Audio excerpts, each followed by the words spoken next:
lady feel confined. Mayhap the world is too unkind. Nay, doctor, medicate her mind. Pray cure this comely lady. Pray cure this comely lady. Good day to you, madam. Yes. Good day, Mr. Foreman. Pray tell, is your Venetian querent Riccardo Ferraro one of the patients you treat for troubles of the mind?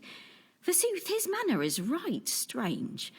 I passed him at the door, and when I addressed him in the Italian tongue, he abruptly turned from me and ran away down the street. Nay, Signor Ferraro has no grave troubles of the mind that I'm aware of. Mayhap he was merely dumbstruck by your beauty, madam. Dr. Foreman, a man is rarely struck dumb by a woman's beauty. Indeed, 'tis quite the reverse. He is oft rendered all the more loquacious, plaguing her with ill-formed metaphors he believes are compliments, and with hasty declarations and invitations she has neither sought nor invited. Ah, quite. But let us turn our minds to happier thoughts. I did lately hear of your marriage to your cousin, Mr. Alfonso Lania, for which I must congratulate you. And as I recall, you were with child when I last saw you. Aye, I was, as you correctly judged. And your child and husband are both well, I hope? I would rather not discourse on the subject of my husband, Dr. Foreman. As it pleases you, madam. What brings you this day? Lately I have been feeling heavy and lethargic. I do also find it hard to fix my attention upon the book I am reading or upon words I am composing. And yet, although I oft feel right tired, I am having difficulty sleeping. Ah, well, becoming a mother, beset with all the demands of a suckling babe, can force change upon the normal rhythms of life. Nay, 'tis not that, for I have employed a wet nurse for the feeding and much of the care of my son. Methinks I must have some kind of disease. I see. Let us consult the stars to see what afflicts you. What is ailing Mistress Emilia Lania?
You are suffering from phlegmatism, madam. To treat it, I will give you syrup of safflower to be taken each morning when you break fast. What is phlegmatism, Dr. Foreman? Well, simply put, 'tis an excess of phlegm. This can be provoked by a stubborn temperament and a wilful resistance to change. 'Tis sometimes experienced by lately wedded women such as yourself, who do not easily adjust to married life. I see. So, if I am to understand your judgment, Dr. Foreman, if only I were to offer less resistance to, indeed, if I were to accommodate my husband's profligacy and drunkenness, then I would be cured of my condition? Well, not precisely. If you will allow me to... But is that not a logical extension of your judgment, Dr. Foreman? If you will forgive me for saying so, madam, you are displaying a degree of recalcitrance at this moment which only serves to confirm my... Dr. Foreman, methinks I should prefer to forever remain a phlegmatic woman than hear any further from you this day, sir. I will bid you good day.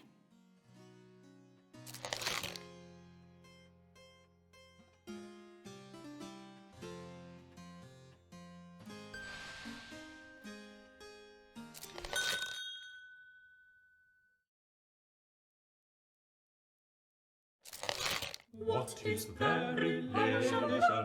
We are no longer sure. Seems Foreman's now a patient, and this is the cure.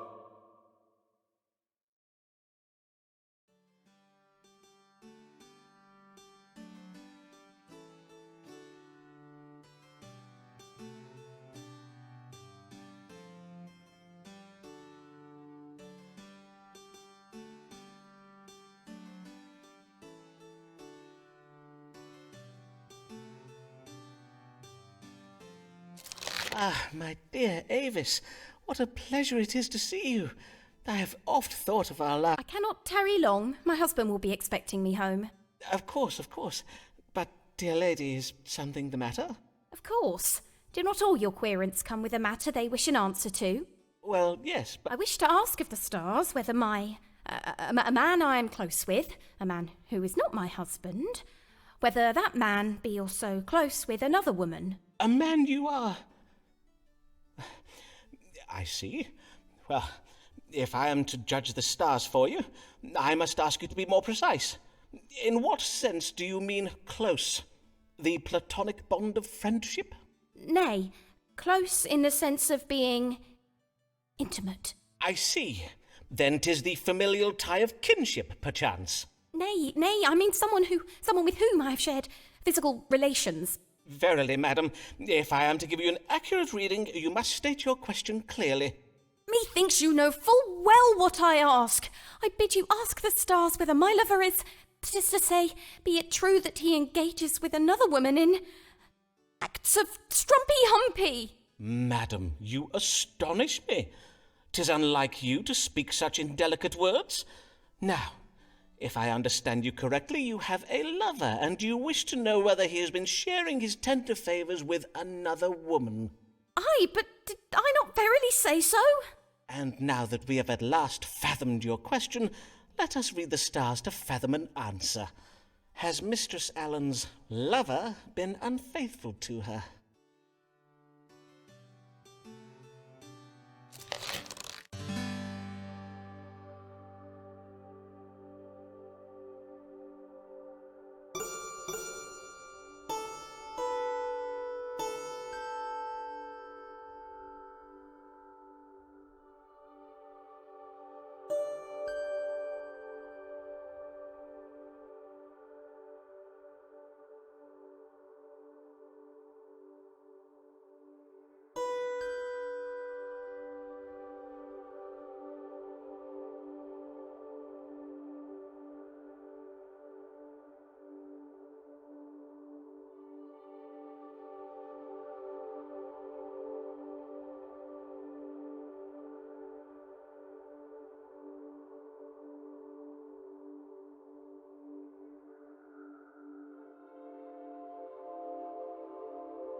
is as you suspect, madam. Your lover does indeed share intimacies with another woman, one with whom he hopes to father children who bear his name. To wit, he desires something that you, a married woman, are unable to give him. Then I knew it! Moreover, according to the stars, what does it say here? Yes, they say the quickening fever of your lover's desire has lately begun to cool. 'Twould seem he now finds relations betwixt you somewhat, well, a trifle dull. Dull? But you... Verily? 'Tis my sister Bridget. Aye, 'tis she. Those cow's eyes she makes at you. She has lured you away. Fie upon her, that vile little strumpet! What? You mean to say it is I you speak of? Dull? You find our relations dull? But, Avis, pray heed me. Then how is this for dull?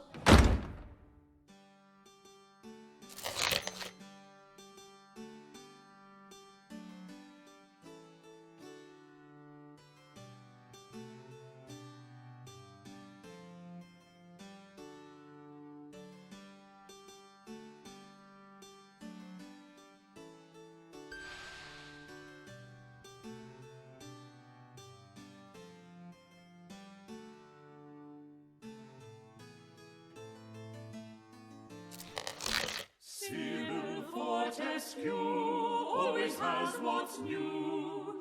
Far ahead of her friends. She oft gets her hands on goods from foreign lands. That Captain Fortescue sends. Good morrow, madam. I humbly welcome you to my consulting chambers, and thank you for choosing my practice.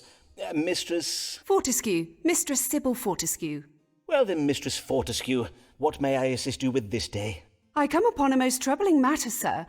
I know not whether it is a medical matter or something else.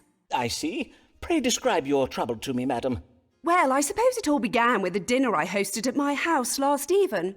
Mayhap you have heard of my dinners, Dr. Foreman. They are much talked about. Though I fear last evening's dinner will be talked about for all the wrong reasons. Talked about, you say? Yes, indeed, invitations to my dinners are much sought after, for I host the most desirable of guests, lords, bishops, poets, explorers, painters, and the like. Why, last eve I hosted the famous Robert Lord Devereux, the playwright William Shakespeare, and the Bishop of London and his wife. As well as fascinating conversation, at my table I served the very latest and most original dishes. Last even, I served an exotic green vegetable called a potato. So crisp and refreshing. My dear husband sent them home to me from the New World. Doubtless you have heard of my husband, Captain Fortescue. He is a great friend of Sir Walter Raleigh. I see. Your dinners do sound most excellent, Mistress Fortescue. But what occurred at last eve's dinner that has you so distressed? Well, in truth, 'twas after dinner. We all felt a strong desire to take some air, and so we left the table to take a turn in some pleasure gardens nearby. But then, as we were walking along the path, right in the middle of the gardens, in full public view... Pray do not distress yourself, madam. Prithee, take your time. My guests and I were, all of a sudden, stricken with pain. We began chundering and voiding from our... But there was nowhere to turn, you see. There were no bushes close by to shield our modesty. 'Twas unspeakable. A moment, madam, as I note this down. Abdominal pain and simultaneous upward and downward purging of a most sudden and violent nature. Now, let us see how these stars explain this most distressing and unsavoury event. What troubled Mistress Sybil Fortescue and her guests last eve?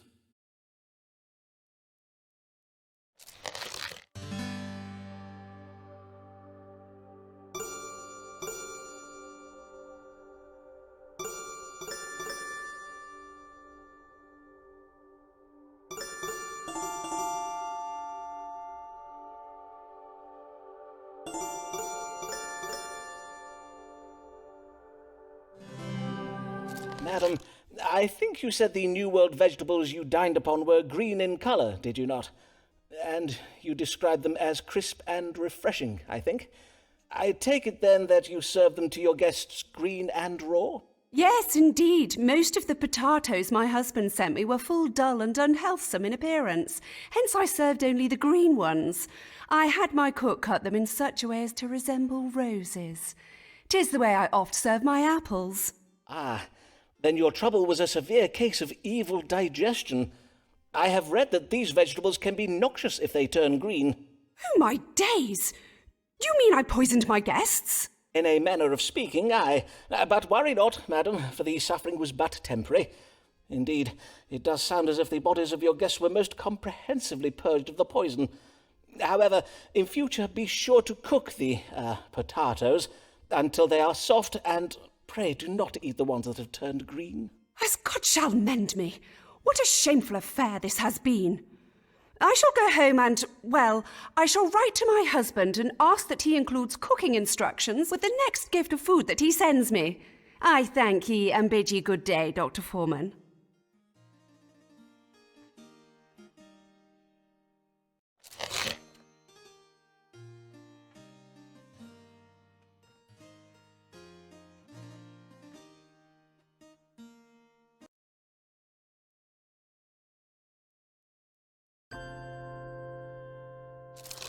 Here comes a literary mind, one such as we do rarely find. Just needs a man to be behind, for she's but a lady. Good even, Miss Lanier. What brings you? I am come about my future, Dr. Foreman. I wish to know whether I will find success as a writer of poems and plays. You can predict futures, can you not? You, madam? A writer of poems and of plays? Forsooth, how verily remarkable. Well, 'tis true most of us Basanos and Laniers are musicians, but I have chosen a different path.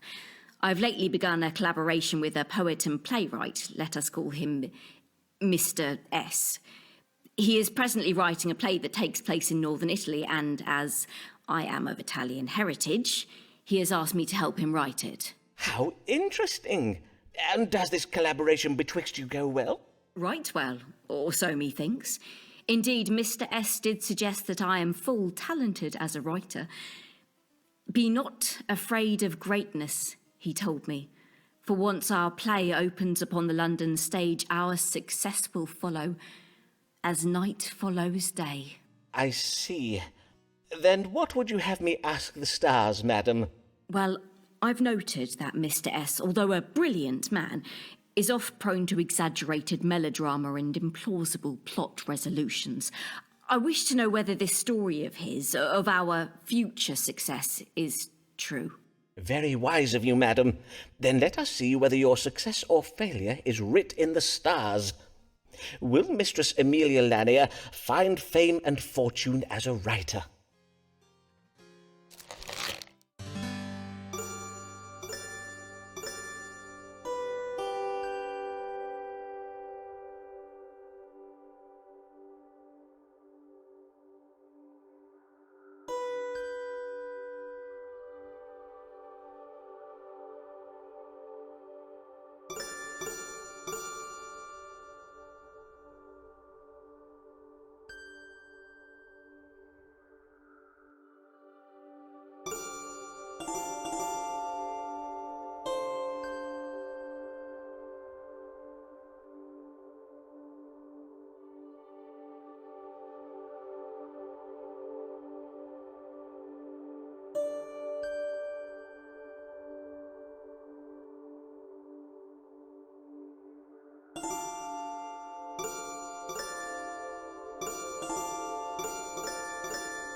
Madam, the stars tell of a great deceit against you.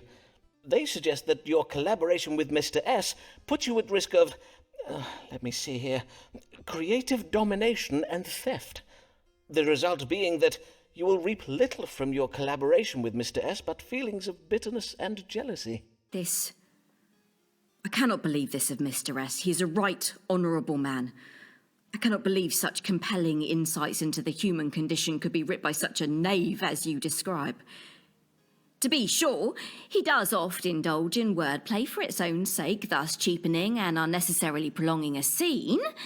But nay, he is not a bad man. I know you mean well, Dr. Foreman, but I believe your judgment of the stars must be wrong on this occasion.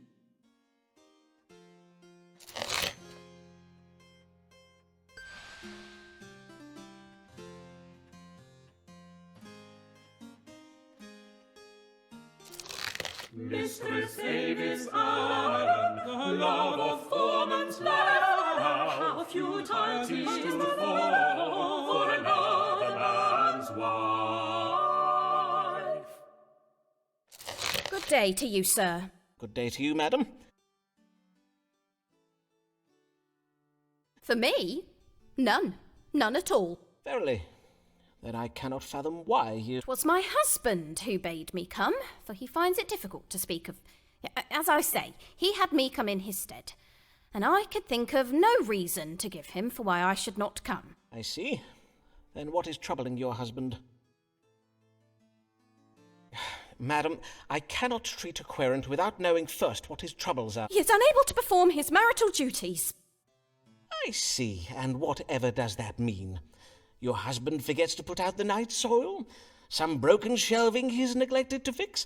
Prithee, madam, I bid you be more precise. Oh, you know perfectly well what I mean, Simon. I bid you not drag this out any longer. Pray read the stars and let us get this over with. As you wish, madam. Now, let us see. What ails Mr. Allen so as to render him unable to perform his marital obligations towards Mistress Allen?